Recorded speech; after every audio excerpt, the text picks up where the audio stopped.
What works? Attention is like water. Wherever we pour it, something grows. Putting our attention on what works tends to strengthen what works.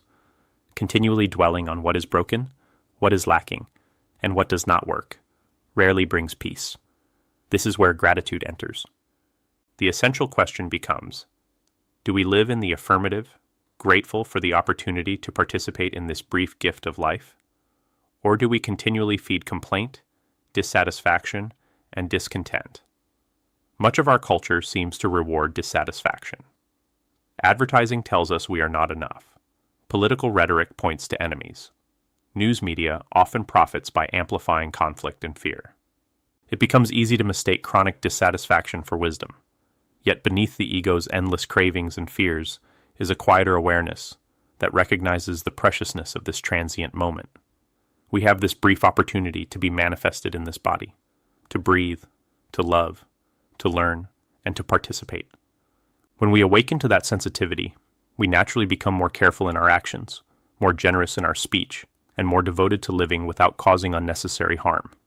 For me, the guiding question has become remarkably simple. Does it fit? Does it work? Does it cause harm? Each of us eventually discovers practices that have stood the test of time. They nourish us. They deepen our peace. They help us become more compassionate human beings. When something continues to fit and continues to work through decades of practice, it begins to carry the weight of wisdom. Such wisdom does not need to persuade. It does not need to argue. It simply says, "This is what I have directly experienced. This is what has sustained me." Direct experience possesses an authority that second-hand opinions can never quite match.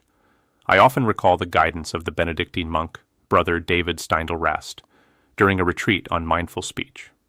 Before speaking, he suggested, we first become clear about what we actually mean. That alone requires awareness.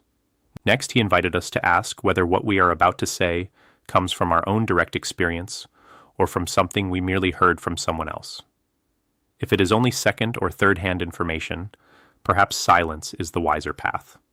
If our words arise from direct experience and are spoken with clarity, one final question remains: so what? That simple question has humbled me countless times.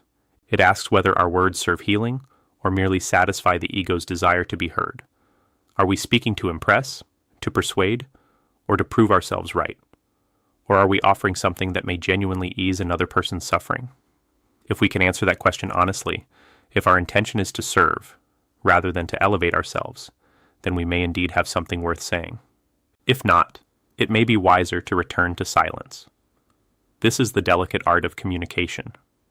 It invites us into the transactional position described by Thomas Harris. I'm okay, you're okay. From that place, the illusion of separateness begins to soften. We no longer speak from superiority or defensiveness. We speak as fellow travelers, each carrying an incomplete map while honoring the vastness of the territory we share.